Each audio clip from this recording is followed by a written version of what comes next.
मुबैना audio leaks inquiry commission हुकूमती एतराज़ जी दरख्वास्त ते फ़ैसिलो अॼु ॿुधायो वेंदो। सुप्रीम कोर्ट जे 5 रुकनी bench audio leaks inquiry commission ख़िलाफ़ आबिदी ज़ुबैरी जे आइनी दरख्वास्त ते फ़ैसिलो महफ़ूज़ कयो हो।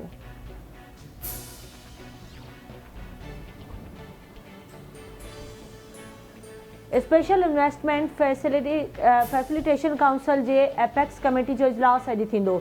इजलास जी सदारत निगरान वज़ीर आज़म अनवारुल हक काकड़ कंदो।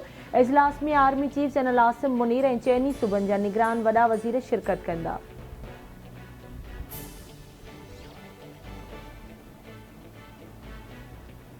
सुप्रीम कोर्ट में साने जणावाला केस जी ॿुधणी अॼु थींदी। धुरियुनि खे नोटिस जारी। जस्टिस एजाज़ुल अहसन जी सरबराही में 3 रुकनी बेंच अॼु ॿुधणी कंदी। बेंच में जस्टिस मुनीब अख्तर ऐं जस्टिस जमाल ख़ान मंदोखेल शामिल।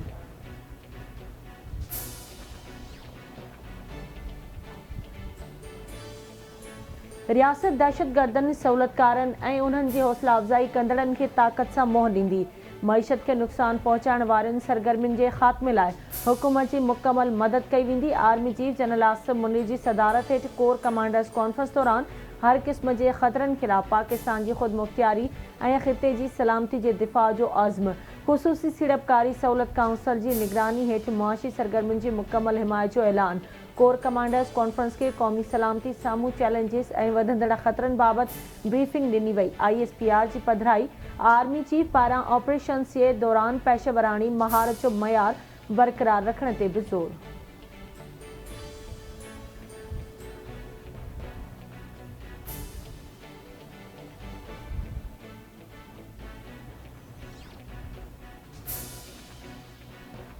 ऐं नेपरा पनबिजली जो पैदावारी अघु वधाइण जो फ़ैसिलो करे वरितो। नेपरा मुताबिक़ पनबिजली जे पैदावारी क़ीमत ₹3.85 मां वधाए ₹4.96 फ़ी यूनिट मुक़ररु कई वई। नेपरा वापदा जी दरख़्वास्त ते क़ीमत वधाइण जी मंज़ूरी साल 2022 ऐं 2023 लाइ ॾिनी ऐं क़ीमत में इज़ाफ़े जो फ़ैसिलो वफ़ाक़ी हुकूमत ॾांहुं उमाणे छॾियो। वापदा जे पनबिजली स्टेशन्स जे कैपेसिटी टेस्ट कराइण जो बि फ़ैसिलो कयो वियो।